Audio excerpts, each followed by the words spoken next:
శ్రీ గురుభ్యో నమః. హరి ఓం. లక్ష్మీం క్షీరసముద్రరాజతనయాం శ్రీరంగదామేశ్వరీం దాసీభూత సమస్తదేవవనితాం కురాం శ్రీమన్మందకటాక్షలబ్ధైభవద్బ్రహ్మేంద్ర గంగాధరాం త్వాం త్రైలోక్యకుటుంబినీం సరసిజాం వందే ముకుందప్రియాం. ఓం శ్రీ గురుభ్యో నమః. హరి ఓం. ఆపదామపహర్తారం దాతారం సర్వసంపదాం లోకాభిరామం శ్రీరామం భూయో భూయో నమామ్యహం. ఓం శ్రీ గురుభ్యో నమః. హరి ఓం. సర్వమంగళమాంగళ్యే శివే సర్వార్ధసాధికే శరణ్యే త్ర్యంబికే దేవి నారాయణి నమోస్తుతే. ఓం శ్రీ గురుభ్యో నమః. హరి ఓం. శ్రియః కాంతాయ కళ్యాణనిధయే నిధయేర్థినాం శ్రీవేంకటనివాసాయ శ్రీనివాసాయ మంగళం. మంగళం కౌసలేంద్రాయ మహనీయ గుణాత్మనే చక్రవర్తి తనూజాయ సార్వభౌమాయ మంగళం. ఓం శ్రీ గురుభ్యో నమః. హరి ఓం. వాగర్ధావివ సంపృక్తౌ వాగర్ధ ప్రతిపత్తయే జగతః పితరౌ వందే పార్వతీ పరమేశ్వరౌ. ఓం శ్రీ గురుభ్యో నమః. హరి ఓం. దుర్గే స్మృతా హరసి భీతి మశేష జంతోః స్వస్తై స్మృతా మతిమతీవ శుభాన్ దదాసి దారిద్ర్య దుఃఖ భయహారిణి కాత్వదన్య సర్వోపకారకరణాయ సదార్ద్రచిత్త. వృషభ రాశి వారికి 2026 ఆగస్టు మాసంలో ఎలాంటి ఫలితాలు ఉన్నాయి? దాదాపుగా వృషభ రాశి వారికి 1, 2, 4 వారాల్లో సామాన్య ఫలితాలు, 3వ వారంలోనే అత్యుత్తమ శుభయోగాలు. అంటే ఏ పనైనా మీరు చేయాలనుకున్నప్పుడు 3వ వారంలో ప్లాన్ చేసుకోండి. కొత్త ఉద్యోగ ప్రయత్నం, ప్రమోషన్ కోసం ప్రయత్నం, ఉద్యోగ బదిలీల కోసం ప్రయత్నం, కోర్టు వివాదాల నుంచి బయటపడాలంటే పెద్దలతో సామరస్యంగా మాట్లాడాలనుకుంటే 3వ వారం ఏర్పాటు చేసుకోండి.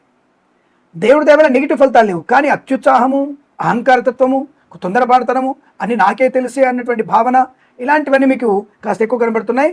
ఆ విషయంలో మీరు కాస్త జాగ్రత్తగా ఉండేటువంటి ప్రయత్నాన్ని కొనసాగిస్తేనే మంచిది అన్న విషయాన్ని గమనించండి.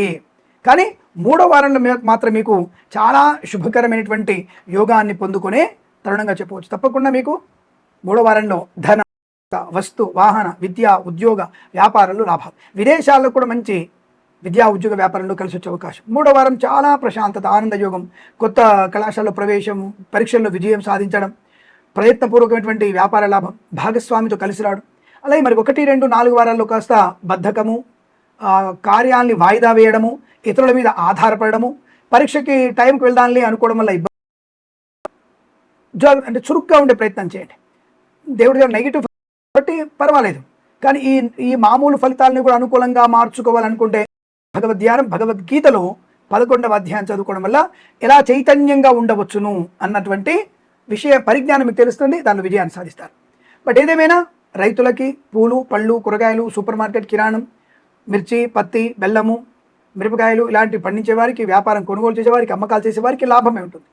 కళాకారులకి, క్రీడాకారులకి లాభం, సినిమా రంగంలో దర్శక నిర్మాతలకి అనుకూలత, రాజకీయ నాయకులకి శుభయోగాలు, ముఖ్యంగా ఈ నటీనటులకు కూడా గొప్ప అవకాశాలు అందుకోవడం, రాజకీయ నాయకులకి మంత్రి పదవి కూడా ఉంటుంది. విద్యార్థులకి మంచి విద్యా సంపూర్ణత ఉంటుంది. కాకపోతే 1, 2, 4 వారాల్లో కాస్త సమయపాలన పాటించండి.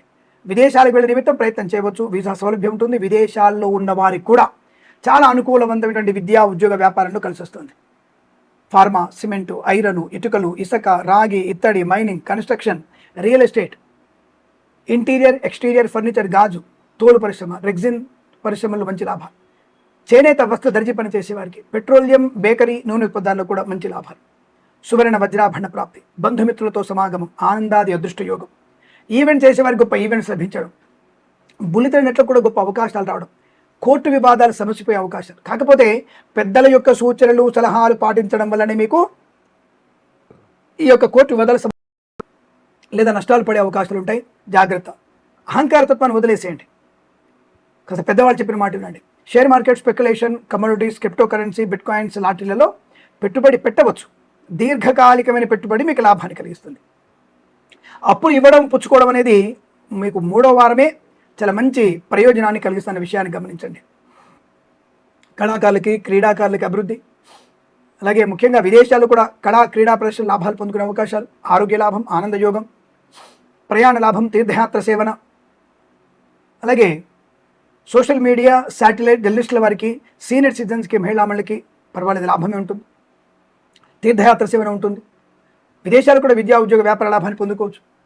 వేద పండితులు, పురోహితులు, బ్రాహ్మణోత్తములు, కులవృత్తుల వారికి, జ్యోతిష్య పండితులకి, వైద్యులకి, వైద్య బృందాల వారికి, న్యాయవాదులకి, ఎల్ఐసి, మెడికల్, గృహ నిర్మాణ జంటలకి లాభం. చక్కటి వాగ్ధాటి, ప్రశాంతత, ఆనందం కూడా ఉంది. కాకపోతే ఎందుకైనా మంచిది 3 వారాలు సామాన్య ఫలితాలు కాబట్టి ఒకసారి జన్మజాతకాన్ని చెక్ చేయించుకోండి. ఏదైనా ముఖ్యమైనటువంటి ఇళ్ళు, పొలాలు కొనాలనుకున్నా లేదా వీసా సంబంధ విషయాల గురించి కానీ తప్పకుండా మీరు ఈ జన్మజాతకం చూయించుకొని తగిన పరిహారాలు చేసుకుంటే అనుకూలంగా ఉంటుందనే విషయాన్ని గమనించండి. అలాగే లాటరీల వల్ల పెద్దగా ప్రయోజనం లేకపోవచ్చు, ఆ విషయాన్ని గమనించుకోవడం మంచిది. రావాల్సిన బాకీలు వసూలవుతాయి. వివాహాది నిశ్చయితాంబులాలు కానీ, కృత్రిమ సహజ సత్సంతాన ప్రయత్నం కానీ చేయవచ్చును. ఈ మాసంలో మీకు అనుకూలవంతమైన శుభ ఆనంద యుగాలు, కొత్త కొత్త వ్యక్తుల యొక్క పరిచయాలు కూడా మీకు అనుకూలతని, ఆనందాన్ని కలిగించే అవకాశం వల్ల మీకు చాలా కష్ట నష్టాలు ఉంటాయి. జాగ్రత్త, ఈ ఒక్క విషయంలో జాగ్రత్తగా ఉండండి. అలాగే సమయానుకూల భోజనం మీకు శుభాన్ని కలిగిస్తుంది. ఇటువంటి విషయాల్లో జాగ్రత్తగా ఉండే ప్రయత్నం చేస్తూ ఈ మాసం ప్రతి మాసం కూడా మీకు అష్టైశ్వర్య శుభయోగాల పరంపర పొందాలని కోరుకుంటూ సర్వేజన సుఖినో భవంతు. ప్రేమతో మీ కిరణ్ శర్మ. కాబట్టి తప్పకుండా చూసుకోండి. అలాగే భగవద్గీత పారాయణం మొదటి 2 వారాల్లో అసలు ప్రతిరోజు భగవద్గీత చదువుకోవాలి. మొదటి 2 వారాలు ఈ మాసంలో మాత్రం తప్పకుండా భగవద్గీత పారాయణం, నచ్చిన అధ్యాయం తప్పకుండా పారాయణం చేయాలి. అలాగే పెసర్లు, ఉలవలు దానంగా ఇవ్వండి. తల్లిదండ్రులను పూజించే ప్రయత్నం చేయండి. లక్ష్మీ నృసింహస్వామిని లలితాపారాయణం చేసుకోవడం మంచిది. ఈశ్వర అభిషేకం శుభయోగాన్ని కలిగిస్తుంది. అలాగే వేద పండితులు, పురోహితులు, బ్రాహ్మణత్వం, కులవృత్తుల వారికి, వైద్యులకి, వైద్య బృందాల వారికి, న్యాయవాదులకి, ఎల్ఐసి, మెడికల్, గృహ నిర్మాణ జంటలకి, జ్యోతిష పండితులకి లాభసాటి వ్యవహారం 3-4 వారాలు. అలాగే వ్యాపార పరంగా చూసుకుంటే మొదటి 2 వారాల కన్నా తర్వాత 2 వారాల్లో boutiques, beauty parlour, bamboo depot, బాణసంతి కర్మాగారం, టైల్ల వ్యాపారం, ముద్రణాలయం, గ్యాస్, కన్స్ట్రక్షన్, రియల్ ఎస్టేట్, మద్యపానం, హోటల్, ఇంటీరియర్, ఎక్స్టీరియర్ ఫర్నిచర్, గాజు పరిశ్రమ, ఫార్మా, సిమెంటు, ఐరన్, ఇటుకలు, ఇసుక, రాగి, ఇత్తడి, ఆటోమొబైల్, ఎలక్ట్రానిక్, ఎలక్ట్రికల్ వ్యాపారంలోను, విద్యాలయ, వ్యాయామ, చిట్ ఫండ్ ఫైనాన్స్ వ్యాపారంలోను లాభాలు. పుణ్యకార్యాచరణ, ధనయోగం, ఐశ్వర్యం, వివాహయోగం, సంతాన యోగం, ఆస్తి పంపకాలు, అసలు మీ ఆలోచనకు అందినటువంటి శుభయోగాలు కూడా ఉన్నాయి. ప్రయాణ లాభం, తీర్థయాత్ర సేవన, ఇంట్లో ఏదైనా వేడుక జరగడం, షష్ఠిపూర్తి మహోత్సవం, బారసాల మహోత్సవం, కృత్రిమ సహజ సత్సంతాన ప్రాప్తి పొందుకోవడం, ఇలా అన్ని రకాల శుభ ఆనంద ప్రయోజనాలు పొందుకునే అదృష్టంగా చెప్పబడుతోంది. కాబట్టి మొదటి 2 వారాల్లో జాగ్రత్తగా ఎక్కువగా భగవన్నామస్మరణ చేసుకుంటూ తదుపరి 2 వారాల్లో పెద్దవాళ్ళని అనుసరిస్తూ శుభకార్యాచరణకి ముందడుగు వేస్తూ ధనము, ఆనందం, ఆరోగ్యం, విద్యా, ఉద్యోగ, వ్యాపార లాభం, ఐఎల్స్, జిఆర్ఈ, టోఫెల్ లాంటి పరీక్షలు కానీ, బ్యాక్లాగ్ పరీక్షలు కానీ, అకాడమిక్ పరీక్షలు కానీ మంచి విజయాన్ని సాధించే అవకాశాలు కూడా ఉన్నాయి. విదేశాల్లో కూడా మంచి స్థిరమైనటువంటి యోగ్యత ఏర్పడుతోంది. ఈ మాసము ప్రతి మాసం కూడా సమస్తమైనటువంటి శుభయోగాలు ఉన్నాయి. అలాగే పాడి పరిశ్రమ, పౌల్ట్రీ లాభాలు, నర్సరీ తోటలు, పూజా ద్రవ్య వ్యాపారంలో లాభాలు పొందుకోవడం, ఇలా ప్రతి విషయంలో మీకు సుఖ, సంపద, ఆనంద యోగాలన్నీ కూడా 3-4 వారాలు ఎక్కువగా ఉన్నాయి. ఈ విషయాన్ని గమనించుకుంటూ మీ యొక్క మాస ప్లానింగ్ పర్ఫెక్ట్గా చేసుకోవాలని కోరుకుంటూ సర్వేజన సుఖినో భవంతు. ప్రేమతో మీ కిరణ్.